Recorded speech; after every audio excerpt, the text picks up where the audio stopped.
बसंतपुर नाम के एक गांव में चंदू अपनी पत्नी रेखा के साथ रहता था।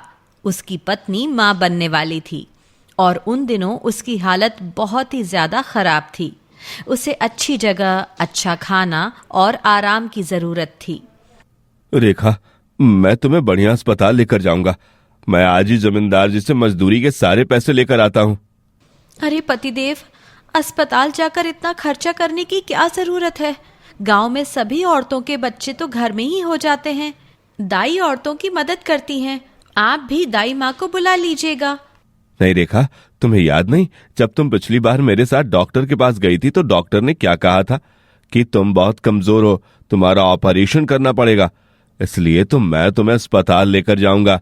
जैसे भी करके जितने भी पैसे खर्च करने पड़े मैं कर दूंगा, मगर तुम्हें कुछ नहीं होने दूंगा। चंदू जमींदार जी के पास गया ताकि वो उनसे अपने पैसे ले सके। अरे तुम लोग काम करते हो नहीं, हर दूसरे दिन पैसे मांगने के लिए आ जाते हो। जाओ यहाँ से, कोई पैसे नहीं है मेरे पास तुम्हारे लिए। चंदू तो हैरान परेशान रह गया था। अरे जमींदार जी, मैंने आपके पास मजदूरी की है, काम किया है, उसके पैसे मांग रहा हूँ। अपनी मेहनत का दाम। मैं भीख नहीं मांग रहा जो आप मुझे ऐसे डांट डांट कर भगाएंगे। जबान लड़ाते हो, बदतमीजी करते हो। क्या भूल गए हो कि जिस घर पे तुम रह रहे हो वो भी तुमने मेरे पास ही गिरवी रखवाया हुआ है? अगर मैं चाहूं तो तुम्हें वहां से निकाल भी सकता हूँ। जमींदार जी, मैं गरीब जरूर हूँ मगर कमजोर नहीं हूँ। आप मुझे मेरे घर से नहीं निकाल सकते। चंदू का ये कहना ही था कि जमींदार जोर जोर से हंस पड़ा था। देख रहे हो मुंशी, चींटी के भी पर निकल आए हैं। ये कैसे मुझे दबाव दे रहा है, कैसे चुनौती दे रहा है कि मैं इसे घर से नहीं निकाल सकता। अब तुम देखो मैं तुम्हारे साथ क्या करता हूँ। ना मैं तुम्हें तुम्हारी मजदूरी के पैसे दूंगा, अब ना मैं तुम्हें तुम्हारे घर में रहने दूंगा। चंदू बहुत परेशान था। घर आया तो सारी बात रेखा को बताई। आपको ऐसा नहीं कहना चाहिए था पतिदेव। आप जानते तो हैं जमींदार को, वो कितना गुस्से वाला और कितना जालिम है। अगर उसने कुछ उल्टा सीधा कर दिया तो हम कहाँ जाएंगे? तभी दरवाजे पर जोर जोर से खटखटाहट होने लगी थी। बाहर से जमींदार के आदमियों की आवाज सुनाई दे रही थी। दरवाजा खोलो चंदू, दरवाजा खोलो जल्दी से। चंदू हैरान रह गया। अभी तो वो जमींदार के पास गया था और अब उसके आदमी। चंदू ने दरवाजा खोल दिया। हाँ भाई, बताओ क्या काम है मुझसे? मगर उन आदमियों ने चंदू को एक तरफ धक्का दिया और फिर उससे कहने लगे, अपनी पत्नी को लेकर घर से बाहर निकल जाओ, वरना तुम दोनों को धक्के मार कर निकाल देंगे। चंदू रोता रहा मगर उन लोगों ने चंदू की एक बात नहीं सुनी और उनका सामान उठाकर बाहर फेंक दिया। अब तुम लोग यहाँ से चले जाओ। अगर इस घर के आसपास भी नजर आए तो हमसे बुरा कोई नहीं होगा। चंदू रेखा का हाथ पकड़कर एक तरफ चलने लगा था। अब हम कहाँ जाएंगे, क्या करें? इतनी ठंड है, ऊपर से बारिश भी आने वाली है। इतनी सर्दी में तो हम दोनों बारिश में भीगकर बीमार पड़ जाएंगे। आप सब्र करें, शांत रहें। अगर आप इस तरह से परेशान हो जाएंगे तो मेरा क्या होगा? मेरी तो ऐसी हालत है कि जरा सी परेशानी करूं तो तबीयत खराब होने लगती है। इस बात का तो रोना है। चलो तुम्हारे घर चलते हैं, तुम्हारे मम्मी पापा शायद हमें रख लें। मगर जब वो रेखा के घर गए तो रेखा की भाभी का मुंह बन गया। रेखा की माँ कहने लगी, अरे बेटी, तुम जानती तो हो अपनी भाभी को, तुम्हारा यहाँ आना उन्हें पसंद नहीं। माँ जी, आप बताएं हम कहाँ जाएं? इतनी धुंध में रेखा को लेकर कहाँ जाऊं? अगर ये बीमार पड़ गई तो? अरे बेटा, तुम कहीं पर झोपड़ी लगा लो, कुछ भी कर लो, मगर भगवान के लिए इस लड़की को यहाँ से लेकर चले जाओ, वरना हमारी बहू तो हमें भी घर से निकाल देगी। और हमारा बेटा, वो तो हमारी बात ही नहीं सुनता। जो अपनी पत्नी कहती है वही सुनता है।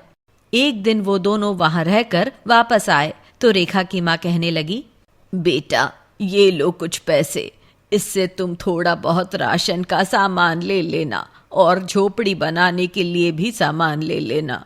तुम लोगों को सिर छुपाने की जगह मिल जाएगी। और इसके साथ बेटा, तुम कोई काम धंधा करो। अब तुम लोगों के पास घर तो रहा नहीं, खाने के लिए पैसे भी नहीं है, तो काम धंधा तो करना ही पड़ेगा ना। हाँ माँ जी, आप सही कह रही हैं। आपका बहुत शुक्रिया जो आपने इतनी मदद की। चंदू रेखा को लेकर वहां से बाहर निकलकर आ गया था। वो दोनों अब एक जंगल में आ गए थे। अब यही जंगल हमारा ठिकाना है, अब हमें यहाँ रहना होगा। यहाँ तो बहुत सर्दी है, हम कैसे रहेंगे? और मेरा बच्चा जो बस अब दुनिया में आने ही वाला है, वो इतनी ठंड में कैसे रह पाएगा? आप तो बहुत चालाक हैं। कोई आप तक नहीं पहुंच सकता, मगर मुझे एक बात की फिक्र हो रही है कि अगर गांव के लोगों ने पुलिस को यह सब बता दिया तो। अरे गांव के गरीब गुरबा कम पढ़े लिखे लोग, इन्हें अपने हकों के बारे में कुछ भी नहीं पता। कैसे ये पुलिस के पास जा सकते हैं? वैसे भी मेरी तो पुलिस से अच्छी जान पहचान है। जरा सा पैसा फेंकूंगा, फैसला मेरे हक में हो जाएगा। अगर ये लोग थाने में जाएंगे तो मैं इन्हें कोई फायदा नहीं होने दूंगा। यह तो आपने सही कहा, पैसा हो तो सब कुछ हो सकता है। जमींदार अपनी बातों पर खुश हो रहा था जब उसकी पत्नी रूपा वहां पर आई। आपको ये सब नहीं करना चाहिए पतिदेव। आप नहीं जानते कि ये सब करना कितना बड़ा पाप है? इन गरीबों को आपने इनके घर से निकाल दिया। क्यों किया आपने ऐसा? तुम चुप रहो, कम अक्ल की औरत। तुम नहीं जानती कि ये सब मैं किस लिए कर रहा हूँ। वही तो पूछ रही हूँ, बताएं मुझे किस लिए ये सब कर रहे हैं आप? अरे अपने बच्चों के लिए। जब मेरे दोनों बेटे बड़े होंगे तो उनके पिता ने उनके लिए बहुत सारी जायदाद और जमीनें इकट्ठी कर रखी होंगी। मेरे दोनों बेटे सारी उम्र बैठकर खाएंगे। आप जो कर रहे हैं वो बहुत गलत है। ऊपर वाला आपको कभी माफ नहीं करेगा। अभी भी वक्त है। जिनको आपने धोखा दिया है, जिनको सताया है, उनसे माफी मांगिए और उनकी चीजें उनके हवाले कर दीजिए। तुम यहां से चली जाओ रूपा। अगर मुझे गुस्सा आ गया तो मैं तुम्हें भी इस घर से निकाल दूंगा और अपने बच्चों को भी तुमसे छीन लूंगा। ये सुनकर रूपा डर गई थी। वो वहां से खामोशी से चली गई थी, मगर उसकी आंखों में आंसू थे। उसे अपने पति की ये बात बहुत बुरी लगी थी। सर्दी भी बहुत ज्यादा हो चुकी थी और आज तो बारिश भी थी। आज बारिश भी बहुत तेज बरस रही है। झोपड़ी के अंदर पानी आ रहा है और ठंड से मेरी जान निकली जा रही है। तुम ये रजाई अपने ऊपर लेके रखो रेखा। बल्कि ये काम करो, ये मैं अपनी रजाई भी तुम्हें देता हूँ। ये अभी तुम अपने ऊपर ओढ़ लो। तुम्हारी तबीयत ठीक नहीं है ना, ऐसे तुम बीमार पड़ जाओगी। नहीं पतिदेव, ये रजाई आप खुद लेंगे, वरना आपको भी तो ठंड लग जाएगी। मेरी खैर है रेखा, तुम मेरी फिक्र मत करो, मुझे कुछ नहीं होगा। चंदू का सर्दी के मारे बुरा हाल हो रहा था। उसके हाथ कांप रहे थे। अचानक से रेखा चिल्लाने लगी।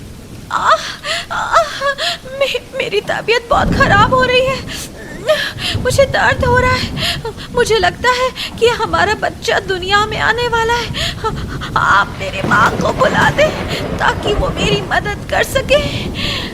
तुम शांत रहो रेखा, हिम्मत रखो, सब ठीक हो जाएगा। मैं अभी तुम्हारी माँ को बुला कर लाता हूँ। चंदू इस बरसती बारिश में भीगते हुए रेखा के घर पहुंचा।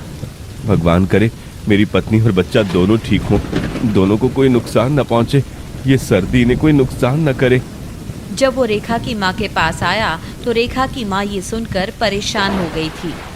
अरे इतनी तेज बारिश हो रही है, इतनी ठंड भी है, मैं कैसे जाऊंगी? माँ जी, वो आपकी बेटी है, इस वक्त वो बहुत मुश्किल में है, उसे आपकी ज़रूरत है। आप मना मत करें, मुझे उसकी फिक्र हो रही है। मैं जल्दी से वापस उसके पास पहुंचना चाहता हूँ। वो जंगल में अकेली है, अगर कोई जंगली जानवर आ गया तो। चलो बेटा, मैं तुम्हारे साथ चलती हूँ। रेखा की माँ ने छाता ले लिया था। वो बारिश में भीगने से बच गई थी, मगर चंदू उसके साथ भागता हुआ जा रहा था। अरे चंदू, छाते के नीचे आ जाओ बेटा, ऐसे तुम बारिश में भीगकर बीमार पड़ जाओगी। जब मैं अपनी पत्नी और बच्चे को सही सलामत देखूंगा तो बिल्कुल ठीक हो जाऊंगा। मुझे कुछ नहीं होगा, आप बस जल्दी चले। रेखा की माँ वहाँ पर आ गई थी। उसने चंदू को झोपड़ी से बाहर भेजा। चंदू बाहर इंतजार कर रहा था। भगवान करे दोनों ठीक हों, भगवान इन दोनों की हिफाजत करे, मुझे तो बहुत फिक्र हो रही है। थोड़ी देर के बाद रेखा की माँ बाहर आई। वो कहने लगी, बधाई हो बेटा, भगवान ने तुम्हें बेटा दिया है। ये सुनकर चंदू की खुशी का कोई ठिकाना नहीं रहा। वो बार बार भगवान का शुक्रिया अदा किया जा रहा था। अब वो दोनों अपने बेटे को देख देख कर मुस्कुरा रहे थे। आज फिर बारिश बरस रही है, तूफान भी है। मुझे डर लगता है कि कहीं ये तूफान हमारी झोपड़ी को उखाड़ कर न ले जाए। अरे रेखा, तुम इतना फिक्र क्यों करती हो? अगर तूफान इस झोपड़ी को ले गया तो क्या हो गया? मैं दोबारा से झोपड़ी लगा दूंगा। ऊपर वाला सब ठीक कर देगा। क्या ही अच्छा होता अगर हम लोग घर में रह रहे होते तो। ये सब कितना अच्छा लगता। अब तो हर वक्त यही फिक्र रहती है कि कहीं कोई जंगली जानवर यहाँ ना आ जाए और हमारे बच्चे को मार ना दे। रेखा, अब मैं सोच रहा हूँ कि मैं कोई काम काज कर लूँ। देखो, अब मैं तुम्हारे साथ इस बच्चे को भी अच्छी जिंदगी देना चाहता हूँ। अब हम कब तक हाथ पे हाथ धरे रहकर अब बैठे रहेंगे? हाँ, कब तक तुम्हारी माँ हमारी जरूरतें पूरा करती रहेंगी? आप ठीक कह रहे हैं, मगर आप काम क्या करेंगे? कुछ भी कर लूंगा। जंगल से लकड़ी काट लूंगा, मजदूरी कर लूंगा, दूसरों के खेतों में काम कर लूंगा। तुम्हारे लिए और अपने बच्चे के लिए मैं तो कुछ भी कर सकता हूँ। चंदू एक जगह पर शहर में मजदूरी करने लगा था। वो शाम को देर से घर आता था। उसे हर वक्त अपनी पत्नी और बच्चे की फिक्र रहती थी। एक दिन झोपड़ी में तो रेखा रो रही थी। अरे क्या होगा रेखा, तुम इतना रो क्यों रही हो? देखिए, हमारे बेटे को पता नहीं क्या हो गया। मुन्ना सुबह से खामोश है, न हंस रहा है, न बोल रहा है और न ही रो रहा है। और तो और इसने दूध भी नहीं पिया। जब चंदू ने अपने मुन्ने को देखा तो वो भी घबरा गया। अरे इसे तो बहुत तेज बुखार है, क्या किया जाए? अभी और इसी वक्त इसे डॉक्टर के पास ले जाना होगा। अगर इसकी तबीयत ज्यादा बिगड़ गई तो हम क्या करेंगे? वो दोनों मुन्ने को लेकर डॉक्टर के पास गए थे। बच्चे को ठंड लग गई है, आप अपने बच्चे का खास ख्याल रखें। लगता है जिस इलाके से आप लोग रहते हैं वहाँ बहुत सर्दी है। जी डॉक्टर साहब, वहाँ पर बहुत ज्यादा बारिश हो रही है, सर्दी बहुत ज्यादा है। तो फिर आपको उसका और भी ज्यादा ख्याल रखना होगा। कमरे में आग जलाने का इंतजाम करें। जितना गर्म कमरा होगा आपका बच्चा उतना सुरक्षित होगा। वो दोनों दवाएं लेकर वापस झोपड़ी में आ गए थे, मगर जैसे ही हवा चलती तो झोपड़ी का पर्दा हट जाता। पूरी झोपड़ी में हवा दाखिल हो जाती। अपने बच्चे को गोद में छुपा छुपा कर रख रही हूँ, मगर फिर भी ये ठंड के हवा के झोंके मेरे बच्चे को अपने असर में ले रहे हैं। मेरा बच्चा तो इतनी सर्दी में कभी ठीक ही नहीं हो सकेगा। अब आप एक काम कीजिए ना, आप जमींदार से जाकर माफ़ी मांग लें और उनसे कहें कि वो हमें घर वापस कर दें। तुम ठीक कह रही हो रेखा, मैंने भी यही सोचा है। वैसे मैं कभी भी जमींदार के पास ना जाता, मगर अब अपने बच्चे के लिए मुझे ये कड़वा घूंट पीना ही पड़ेगा। मुझे जमींदार के सामने झुकना ही पड़ेगा। चंदू जमींदार के पास गया था और उसके सामने हाथ जोड़कर कहने लगा, मैं आपसे विनती करता हूँ जमींदार जी, मेरा घर मुझे वापस कर दो। मैं मानता हूँ कि उस दिन मैंने बहुत गलत किया। मैं अपने किए पे बहुत शर्मिंदा भी हूँ। जमींदार जी, आपसे माफी मांग रहा हूँ। अगर आप कहें तो मैं सब लोगों के सामने भी आपसे माफी मांगने के लिए तैयार हूँ। उस दिन तो मेरे साथ बदतमीजी कर रहा था चंदू, पहले तो तुम्हें सोचना चाहिए था ना। अब मैं तुम्हें वो घर कभी नहीं दूंगा। इतना अन्याय मत करें जमींदार जी। आप ये बात भूल रहे हैं कि ऊपर वाला सब देख रहा है। आप ऊपर वाले को अपने इन कर्मों का क्या जवाब देंगे? तो मेरी फिक्र मत कर, मैं ऊपर वाले को जवाब दे दूंगा। तुम जाओ यहाँ से। चंदू रोता हुआ वापस आ गया था। रास्ते में अपने दोस्त मोहन से कहने लगा, मोहन भैया, जब तक मेरे बेटे की तबीयत ठीक नहीं हो जाती तब तक ये सर्दी खत्म नहीं हो जाती। क्या मैं आपके घर में रह सकता हूँ? हमारा बच्चा सर्दी की वजह से बीमार पड़ गया है। अरे नहीं नहीं चंदू, मैं तुम्हें अपने घर लेकर नहीं जा सकता। मगर क्यों मोहन भैया? हम आप पर कोई बोझ नहीं बनेंगे, हम अपना अलग से खाएंगे। बस हमें रहने के लिए छोटा सा कमरा चाहिए। जमींदार ने गांव में ये ऐलान करवाया था कि जो कोई भी चंदू को घर में रखने की कोशिश करेगा तो जमींदार जी उससे जमीन और घर छीन लेंगे। इसलिए मैं तुम्हें घर नहीं ले जा सकता। मैं नहीं चाहता मेरे बच्चे भी रोड पर आ जाएं। जब चंदू मोहन से बात कर रहा था तब जमींदार की पत्नी रूपा बाहर खड़ी होकर सुन रही थी। मेरा पति इतना जालिम है, मुझे आज पता चला है। मैं ऐसा क्या करूं कि मेरे पति को अपनी गलतियों का एहसास हो जाए। वो ये बात भूल गए हैं कि जो वो किसी के साथ कर रहे हैं कल को उनके बच्चों के साथ भी हो सकता है। अगर कल को मेरे बच्चों का कुछ बुरा हुआ तो मैं क्या करूंगी। चंदू आंखों में आंसू लेकर वापस अपनी झोपड़ी में आ गया था। क्या बना? क्या जमींदार जी ने आपको माफ कर दिया? हमारा घर वापस करने पर तैयार हो गए क्या? जमींदार का दिल पत्थर बन चुका है रेखा, वो कभी भी अब हमारा घर वापस नहीं देगा। चंदू रोने लगा था। जमींदार की पत्नी अपने कमरे में आ गई थी। वो सोच रही थी कि वो अपने पति को कैसे सीधे रास्ते पर लाए। उसने खिड़की से बाहर देखा। कितनी तेज बारिश हो रही है और कितना तूफान है। हम लोग इस बंद कमरे में हैं। कमरे में आग भी जल रही है, मगर फिर भी इतनी सर्दी है। और वो चंदू, वो लोग तो झोपड़ी में हैं जिसका कोई दरवाजा भी नहीं है। और वो छोटा सा बच्चा, उसकी सर्दी में कितनी बुरी हालत होगी।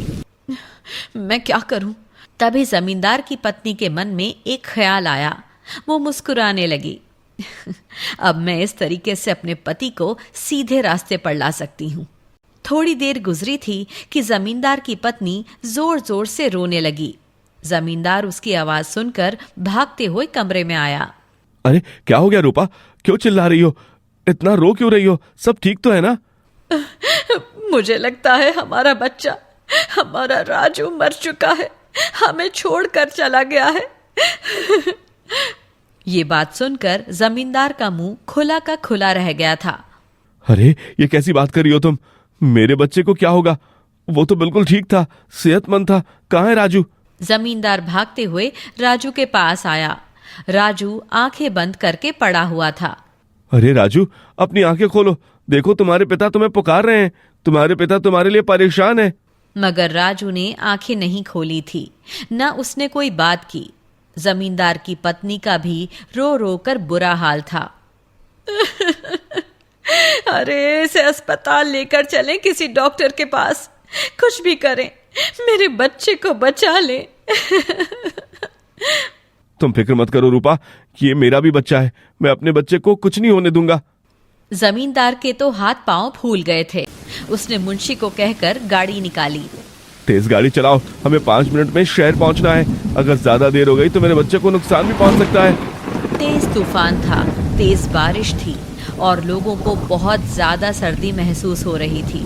मगर जमींदार इतना परेशान था कि उसका किसी तरफ ध्यान नहीं था। वो अस्पताल आया। डॉक्टर साहब, मेरे बच्चे की जान बचा लें। जितने पैसे लगेंगे मैं देने के लिए तैयार हूं, मगर मेरे बच्चे को बचा लें। क्या हुआ है आपके बच्चे को? मेरी पत्नी का कहना है उसे सांप ने डस लिया है। आप देखकर बताएं कि जहर उसके शरीर में किस हद तक फैला है। क्या मेरा बच्चा ठीक हो जाएगा? डॉक्टर राजू को लेकर कमरे में चला गया था। कुछ देर के बाद वो वापस आया। आपका बच्चा बिल्कुल ठीक है। हाँ, बोल रहा है, मैंने भी टेस्ट किया है। उसके शरीर में कोई जहर नहीं है। आपको गलतफहमी हुई है। आपका बच्चा सो रहा होगा, इसलिए आपसे बात नहीं की। आपने सोचा कि शायद वो बीमार है। अब तो जमींदार हैरान परेशान रह गया था। उसने रूपा की तरफ देखा। डॉक्टर साहब बिल्कुल ठीक कह रहे हैं।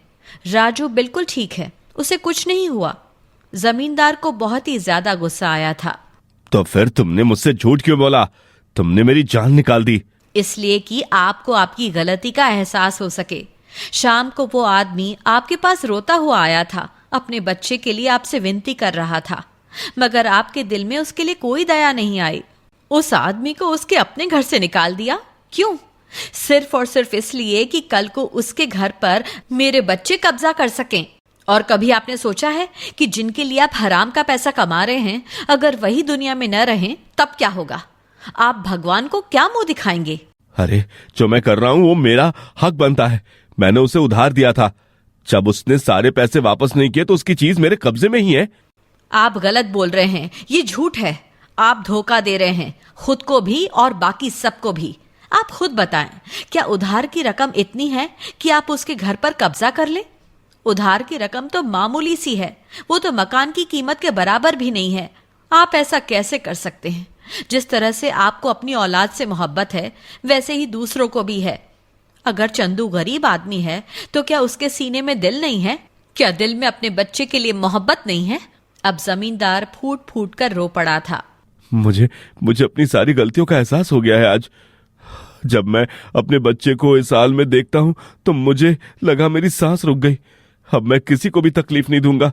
मैं चंदू से जाकर माफी मांग लूंगा और उसका घर उसे वापस दे दूंगा। उसी वक्त जमींदार चंदू के पास गया, उसके सामने हाथ जोड़कर माफी मांगने लगा। मुझे माफ कर दे चंदू, मुझसे बड़ी गलती हो गई। तुम्हारा ये बच्चा, इतना मासूम बच्चा, मैंने इस पर दया नहीं खाई। पता नहीं ऊपर वाला मुझे माफ करेगा भी या नहीं। आपने मुझे माफ कर दिया जमींदार जी। आप मेरा घर मुझे वापस करने के लिए तैयार हैं? चंदू खुश था। चंदू का दिल भी शांत था, क्योंकि अब उसका मुन्ना पहले से सेहतमंद हो गया था। तो दोस्तों, कैसी लगी आपको ये कहानी? हमें कमेंट के जरिए जरूर बताएं। साथ ही ऐसी और तमाम मजेदार कहानियों के लिए हमारे चैनल को सब्सक्राइब करें।